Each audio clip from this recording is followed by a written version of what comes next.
Do you use a leg press when you work out? Here are some things that often go overlooked that can help you get the most out of using this machine.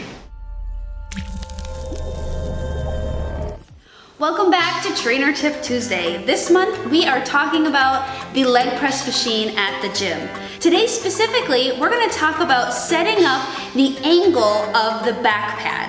Now, some leg press machines have the option of changing the angle, and today we'll discuss how do you choose what angle might be working best for you. So many leg presses have the ability to have the seat more reclined or more upright. And while a lot of people choose the inclination based off of comfort, there can be very strategic reasons why you may want it more upright versus more reclined. One thing to note is that when you are more reclined, you may be able to slide the seat more forward, closer to the foot plate.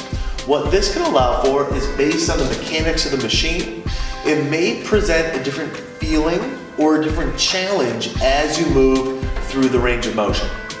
Another reason why you may want to recline farther back is if you have a larger abdomen, that can sometimes prevent your knees coming closer to your chest if you're more seated upright. So if you're more reclined back, that can allow for more hip and leg motion while you're doing the exercise. The third reason why you may consider reclining back is if you feel like your joint mobility is limited, it may be easier for you to use the machine if you're more reclined back.